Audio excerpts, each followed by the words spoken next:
Coming to you from Huntsville, Alabama, high atop Montesano Mountain, it's Cry Aloud, the podcast proclaiming the importance of our Hebrew heritage for all believers. Now here's your friends, Chuck and Vicki Tatum.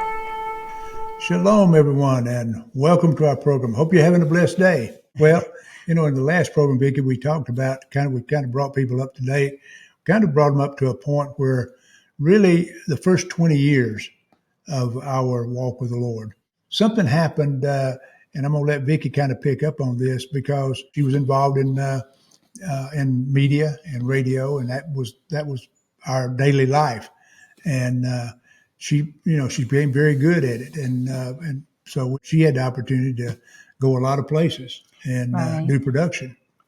Right. Well, we had been to Israel several times. Our heart was for Israel, and we had made several trips over there. But in the meantime, the Lord taught me how to operate a camera and how to produce. And it was pretty rough at first because we had a phone call one time from a lady that said, if we can't look any better than that, I wouldn't even try. And I didn't know what to say. So I said, well, that's why God called us, because we'll use what we can and do what we can with what we have. And that was my answer. And that's what we did. But little is much when God is in it. And so he began to teach me how to move the camera smoothly. And I got a really pretty look, if you will. And, and people started talking about how good I was. So I began to get jobs. And some of those jobs took me out of the country. And one particular job I got from Christian Friends of Israel during a very turbulent time, that when I got the job, I really wasn't that familiar with what was going on over there.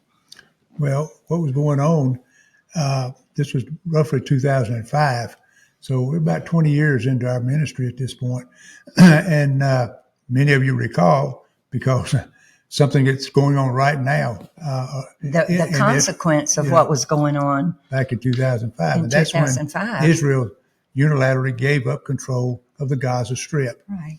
And a lot of controversy about it, but nevertheless, they were determined to do it. The leadership made a decision, and it was not a pretty sight because they wound up actually physically dragging people out of their homes in Gaza because they refused to leave. I mean, they'd been there for years. Gaza was a beautiful place. Really, it was lush with greenhouses, vegetables, fruits. I mean, it was flowers. They had an international flower operation coming out of Gaza at the time. I mean, it was spectacular, and they were giving this up, and they really didn't know where they were going to go. Well, they gave it up in exchange for peace, but peace never came. And we're 20 years now. And we're 20 years later, and we see what's happening there now. So it's obvious that those who hate Israel do not want peace with Israel. Right. They want the annihilation of Israel. But anyway, Vicki had an opportunity to kind of observe some of that activity going on because she was in Norway at the time. And there in Norway, the news footage is kind of raw. Yeah, raw footage. It's not. You could see them crying and wailing and hanging on to the front porch. And I saw one family where the husband, he was hanging on to the post of his porch, and the Israeli government took his feet and just jerked him away from the post. And they were believing that God was going to save their land till the last minute. And then when I got to the Jerusalem Goal, where Christian Friends of Israel put me up when I was there to do production for them, I was with these very people that I had witnessed when I was in Norway. And it was such a sadness there. You just can't imagine the heaviness and the sorrow that you could feel. And sometimes I would be on the elevator with some of these wonderful Jewish people who had lost their home. And it's like there was a weight on you. Like I would be in the elevator with him, and it was so heavy and so sorrowful till I would literally feel like crying myself. And then, and another thing I noticed while we were there, everyone would dine in the dining room in the evenings, and everybody was just silent. No one talked. They just ate. They ate their meals and went back to the room. And I had such compassion for them because everything they owned was up in a room in this motel, and their children, families, all in a room. They didn't know where they were going to live tomorrow, or next week, or next year. They were in limbo. The government was in authority at that time.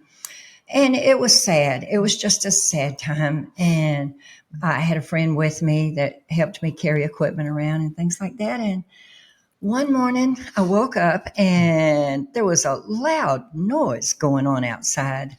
And I said, Jan, what in the world's going on out there? She says, oh, it's Sabbath. The Jewish people have set up folding tables out in the parking lot.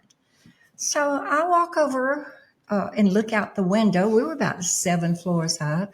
I look out the window and I couldn't believe my eyes. These people had set up these folding tables.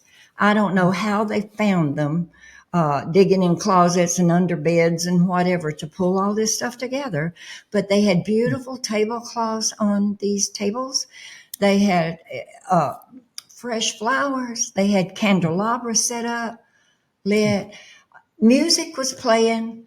They were all dressed up, the little children especially. What I noticed, and I don't know how I noticed this from 7 floors up, but I noticed hair bows in the little children's hair and little ruffles on their socks. And I'm looking out the window and I just can't believe my eyes. Are these the people that I have been living with and for days and days here that were so sad and so sorrowful. And yet there they were singing praises to God, and they had marvelous food and the most gorgeous table and all dressed up, and they were happy and joyful and they were praising God. And I'm like, whoa. And I don't know what happened to me, but something came over me.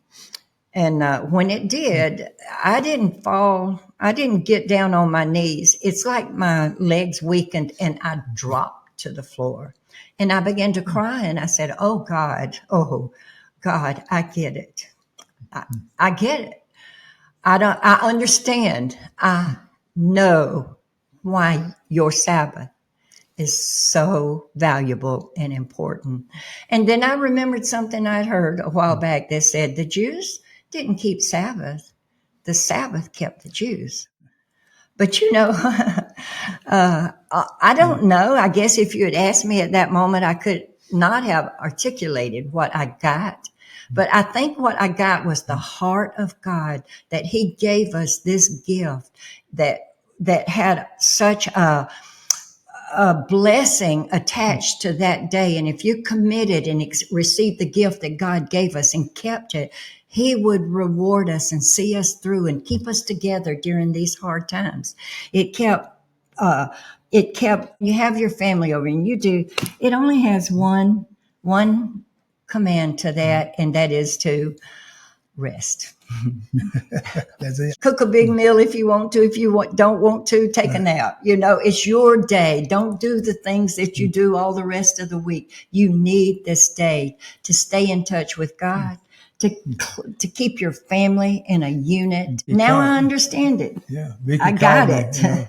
Right away. She called me and she says, I understand, and I get it. I get it, and I'm not now.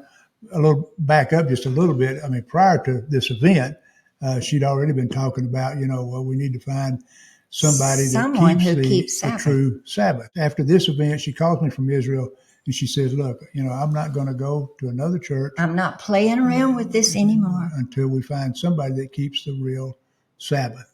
Mm-hmm. And that event began to open up our eyes and our understanding, because it caused us to, with Vicky's fervency about it, it caused us to begin to dig deeper and look and say, okay, this is important. It's obviously important to God. Well, if it's important to God, it should be important to us. So why don't we? No one came to us and said, you need to do this, and you got it. You don't have it all. No one did that to us. It was in our hearts. It moved our hearts. We were drawn to it. We were drawn to it. It didn't come to us. We went out searching. I guess when you seek, you'll find. When you knock, the doors will be open. Other things began to happen after that, and it just one thing led to another. We were introduced to some people that were true Sabbath keepers and seekers, and they began to impart some information to us, things that we were not aware of, things that had never even occurred to us. We began to look at that. They didn't judge us either. They didn't judge us because we did or we didn't. And we're trying not to be judgmental to anyone who doesn't, or does. I mean, this is what we're just simply sharing our story. We're sharing information that we have, that we've gleaned from the Word of God, that we've gleaned through prayer, that we've gleaned from the wisdom of a multitude of people. God speaks to our heart, and we go searching for it. And if you look, you'll find. Right. If you seek, the doors will be open. And it's once you start at the beginning of the Scripture, in the beginning was the Word. Okay, in the beginning, God created. Once you start at that point, and that's what we want to share with you. That's the purpose of our programming, and that's why we say, we're encouraging all believers to embrace our Hebrew heritage, right, because that's what we have. That's where we began. We began with Abraham, and it's come forward to this point. It's a rich, rewarding journey. There's a lot of information to be gleaned. We're just touching the surface of it, quite frankly. Right. But and keep in mind when Yehovah set that day apart and blessed it, called it holy, and gave it to us as a gift, there was no such thing as the Israelites. There was no such thing as a Jewish person. There was only mankind. He gave that day to all of mankind, and it doesn't matter how you look at it. It was thousands of years before there was Abraham, Isaac, and Jacob. Yeah. And not only did he give it to mankind, he gave it to the animals. He said, "Let your animals rest, and let the land rest." Right. He gave it to his creation. He gave it to his creation. We want to know what you think about what we said today. Has anything like that happened to you? And has anything stirred in your heart that way? Because it seems like there's this kind of private revival going on out there with people meeting under trees and meeting in homes, and they get their Bibles out and they're trying to study to know Yehovah. Yeah. And it is it's like an underground revival. All right. Well, Vicki, it's been a good day. I hope we've been, given some information here that'll help some folks. Again, subscribe, like, share, and comment. We really appreciate that. And that's what enables us to go out further. So please subscribe. Please subscribe. Anyway, until next time, God bless you. Have a blessed day. Shalom. Shalom.